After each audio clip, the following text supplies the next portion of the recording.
Очень важная тема, которую я хочу обсудить с вами, это как пережить расставание.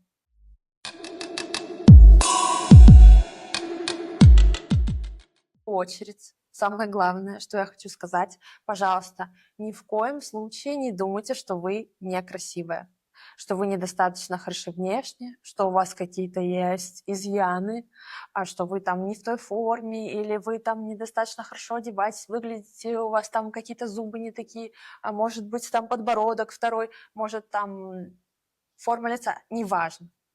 Мы, девочки, женщины, любим придумывать, что с нами что-то не так, что почему вот у кого-то там красивее, и, наверное, он ушел, потому что он нашел кого-то красивее, или там я недостаточно красива, поэтому он не смог быть со мной.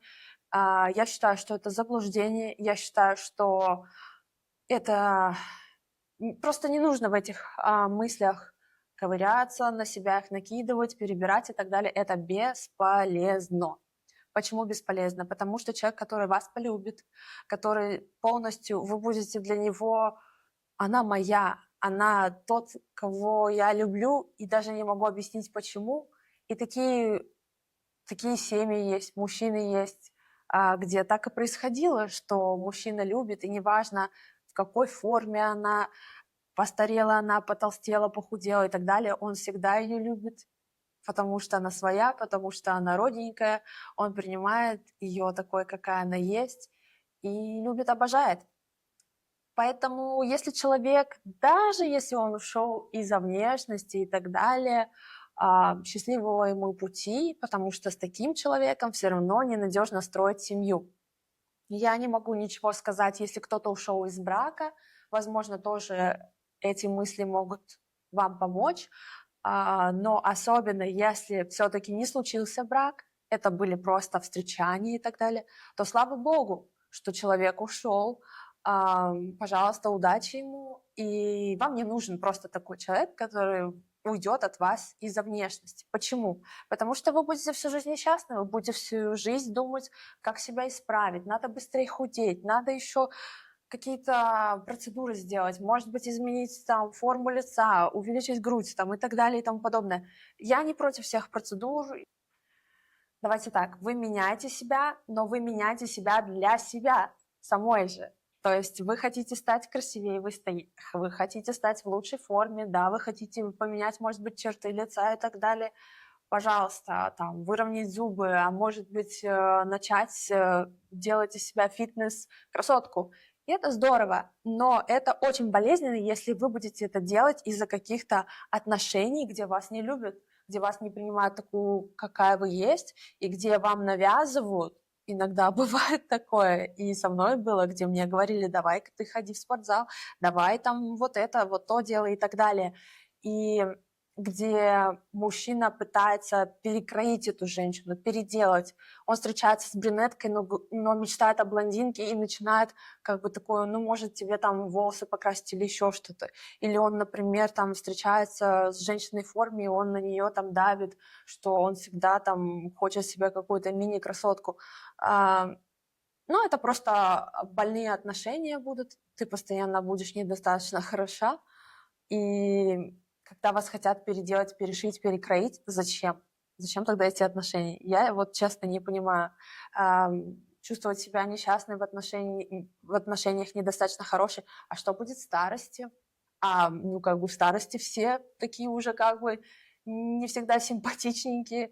Но ничего, спасибо за все технологии и так далее, ботоксы и там операции по подтяжке лица, но все равно возраст есть возраст, все равно будут видны внешние изменения. Или, например, даже если далеко не ходить в природах, тело меняется. И это так важно найти человека, который будет любить вас в любом случае, который будет дорожить вами, который не поставит вас в такую позицию, что ну давай докажи, покажи, как ты изменись, чтобы я уже нашел, за что тебя полюбить. Не знаю, я пришла к тому, что мне такие отношения не нужны. Я понимаю, что я трезво как бы оцениваю, что надо всегда стараться, надо всегда красиво выглядеть, надо... Но это в первую очередь для себя, для своего самоуважения, самоудовлетворения. и наслаждение собой, и, конечно же, я буду думать, и я думаю, мы все, как девушки, как женщины, будем, ну, мы всегда стремимся быть красивее, лучше и так далее. И это в любом случае происходит с нами, да, но это не какая-то навязчивая мысль или какой-то жить в страхе вот в таких отношениях, где ты такой, боже, что еще изменить, переделать, как стать красивее, как стать какой-нибудь той самой, которой, возможно, за этим образом вот как-то этот образ искал мой мужчина, да. В общем, я думаю, вы меня услышали, вы меня поняли, что не думайте, что вы недостаточно красивые. Ну, туда входит и какие-то вещи. Я недостаточно хороший человек, я неуспешная, я вообще там лузер какой-то, ничего не умею, ничего не знаю. Просто не навешивайте на себя это. Опять же, хочу повторить, что если человек вас полюбит, он примет вас полностью, кто вы есть. И, конечно, уже в отношениях просто люди договариваются, живя в гармонии, как мы можем друг друга делать счастливее.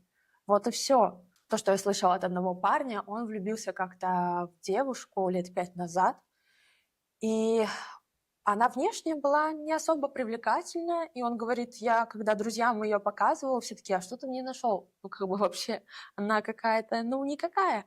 И он говорит, она настолько для меня была родная, настолько красивая, и что я даже не мог это объяснить, что в ней такого. И я бы ее принял и в любых формах, форматах и так далее.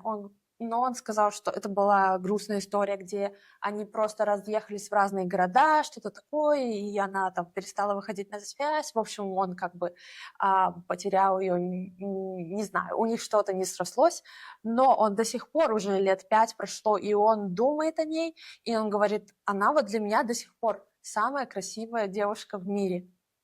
И это здорово, это не объяснить, это, ну, это не переделать, ни под кого не подстроиться и так далее. Поэтому вы уникальная, самая красивая, и особенно не переживайте за какие-то вещи, связанные, может быть, с национальностью. Такие мысли тоже бывают. Бывает, что ты настолько доходишь в этих мыслях, что я недостаточно красивая там и так далее, что ты даже уже на свою национальность или вот внешний, да, какой-то облик смотришь, ну почему я родилась вот такая, да? Ни в коем случае так не думайте, это мысли от врага, от лукавого. Бог вас создал уникальными, совершенными и абсолютно красивыми, и обязательно найдется человек, который вас полюбит и будет считать самой красивой на свете. Окей? Договорились? Если не сложилось, если партнер ваш ушел от вас, слава Богу, в любом случае. Вы не можете выбрать за кого-то. И вот как раз второе, что я хотела сказать, что Бог дал каждому выбор на этой земле. Это факт. Бог сам не заставляет в Него верить, Бог сам не заставляет нас Его любить. Он дал нам выбор. И, конечно, Бог хочет, чтобы мы Его любили. Конечно, Он хочет, чтобы мы верили, чтобы мы были близко к Нему. Но Он дает нам выбор. И точно так же каждый человек на этой земле имеет выбор, с кем быть, с кем не быть, что делать, что не делать. И есть, где люди делают плохие поступки, да, нехорошие, предательства и так далее. И это их выбор. Я скажу, что человек еще уязвим. Мы уязвимы. Вот, к сожалению, что то, что мы думали 10 лет назад, то, что нам нравилось 10 лет назад, то, что было интересно, через 10 лет уже не интересно, не актуально и так далее. Нам может уже не нравиться. А может быть, мы высказывались, говорили одно, а через 10 лет начали прям противоположное говорить. Поэтому человек изменчивый, человек несовершенен. И я считаю, что нет смысла надеяться, что какой-то человек, он идеальный и совершенный и так далее. Просто немного утопическая мысль. Мы должны понимать, что каждый день человек совершает выбор, и Бог дал ему это право. Каждый день человек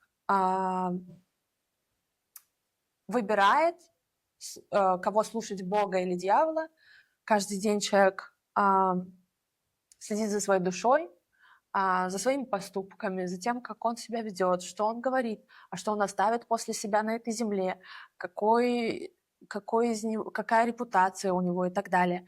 Все зависит от человека, и вы не можете быть ответственными или проконтролировать, или как-то вот взять чью-то жизнь и как бы взять ее себе. Нет, у вас есть выбор, и у другого человека есть выбор.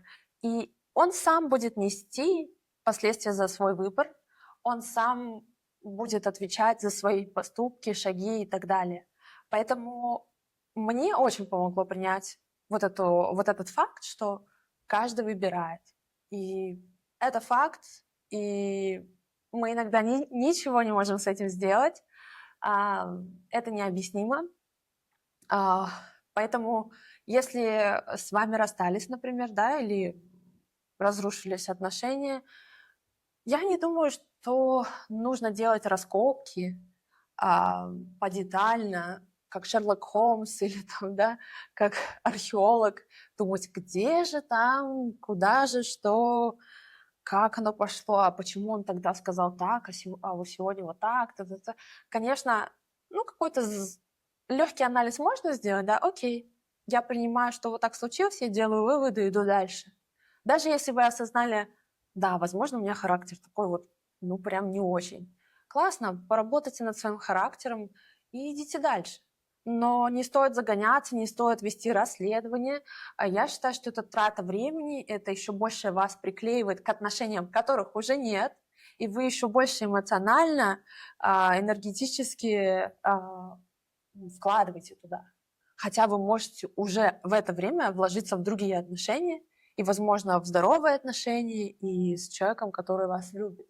И слава Богу, что ушел тот человек, который вас не любил, а потому что он открыл дверь для человека, который вас полюбит, и придет в вашу жизнь и полюбит вас.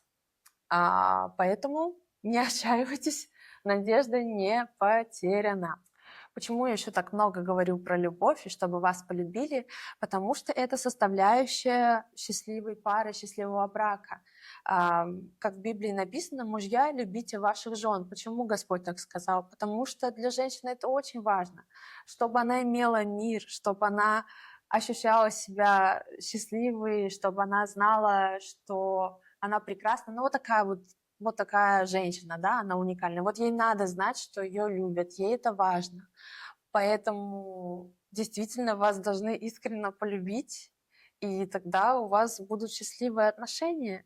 И поэтому я говорю обязательно, и я думаю, что это прям первое условие, что вас должны полюбить по-настоящему.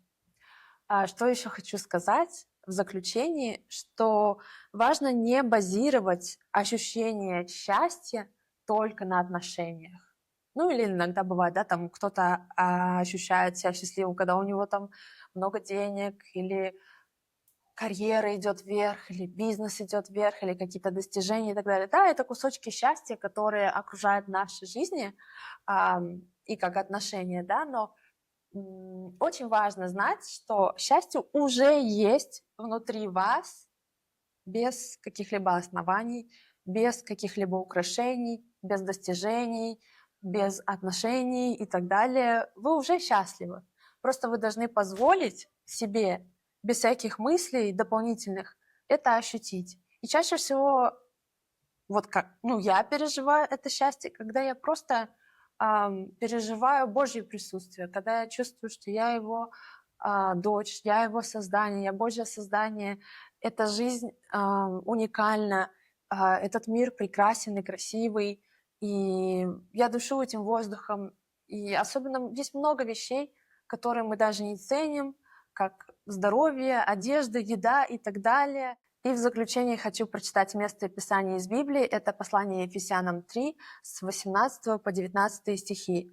«Молюсь, чтобы вы, укорененные и утвержденные в любви, вместе со всеми святыми могли понять ширину, длину, высоту и глубину любви Христа и могли познать эту любовь, которая превыше человеческого разумения. Молюсь, чтобы ваша жизнь преисполнилась всей полнотой Божьей». Здесь как раз говорится о полноте. Пожалуйста, просто ощущайте эту полноту Божию, преисполнитесь ей и ощутите эту любовь, которая выше человеческого разумения, которая не сопряжена ни с чем человеческим, материальным, все, что на этой планете есть.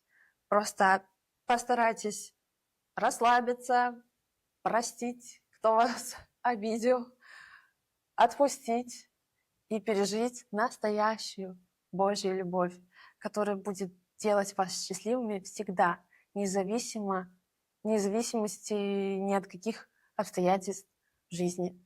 Спасибо вам.